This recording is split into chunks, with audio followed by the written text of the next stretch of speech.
When you think Palestine, you may think violence, land seizures, and a decades-long Israeli occupation. But what you might not know is that another country played a driving role in causing the region's conflict: Imperial Britain. From 1516 to at least 1917, Palestine was under the control of the Ottoman Empire, a religiously diverse land where Christians, Muslims, and Jews lived alongside one another at peace for the most part. Then in the early 1900s, a small number of European Jews were trying to drum up support for Zionism and the establishment of a Jewish homeland. Just 20 years before, in 1897, the movement led by Theodor Herzl was initiated at a conference in Switzerland. They decided that they would advocate for a Jewish homeland in Palestine, but the movement at the time didn't have much support.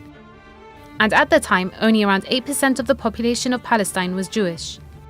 At the same time, Arab nationalism was on the rise and many Palestinians wanted an independent state. Imperial Britain knew of both the ambitions of Zionists and Palestinians and used the situation to bolster their own interests. In 1914, amid World War I, Britain went to war with the Ottoman Empire.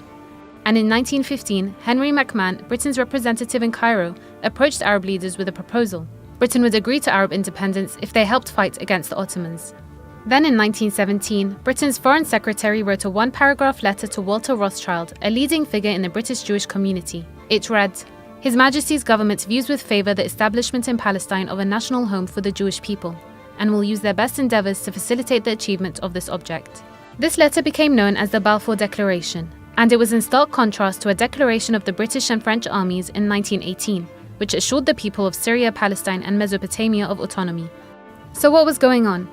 Britain had promised independence to the Arabs that lived in Palestine, but then also promised a homeland for Jews on land that was already inhabited. Was Britain just transferring land that did not belong to them to whoever they liked? When the Ottoman Empire collapsed in 1918, the League of Nations gave Britain a mandate or administrative control of Palestine in 1920. It was a dual mandate. On one hand, they were to act on behalf of Palestinians, but on the other hand, they were to act on behalf of the international community of Jews who wanted to establish a homeland. Britain then drew up arbitrary borders, transferring the eastern bank of the Jordan River to the Hashemites. It was under the British mandate that Jews from Europe began to immigrate to Palestine and buy up land. The Jewish population in Palestine grew tenfold, from 60,000 to more than 600,000 between 1918 and 1947. Many Palestinians saw the mass influx of Jews as a European colonial movement, so as one might expect, it led to conflict. In 1929, riots broke out at the Wailing Wall in Jerusalem. Both Palestinians and Jews lost lives. In 1936, after Jewish immigration increased even more riots broke out. This time, the British were heavy-handed and killed between 2,000 and 5,000 Palestinians. A Royal British Commission concluded that because Britain had allowed mass immigration, Palestine had two distinct societies that couldn't be reconciled. They recommended a partition of the land. The Arab Higher Committee rejected this, saying it was all their land. Britain then banned the Arab Higher Commission. They introduced the White Paper of 1939. It stated that Palestine should be a binational state inhabited by Jews and Palestinians, but that Jewish immigration would be limited for 5 years. But illegal immigration still went on, and violence continued to erupt. And when Britain couldn't handle the mess they had a part in creating, they handed the country back to the UN in 1948.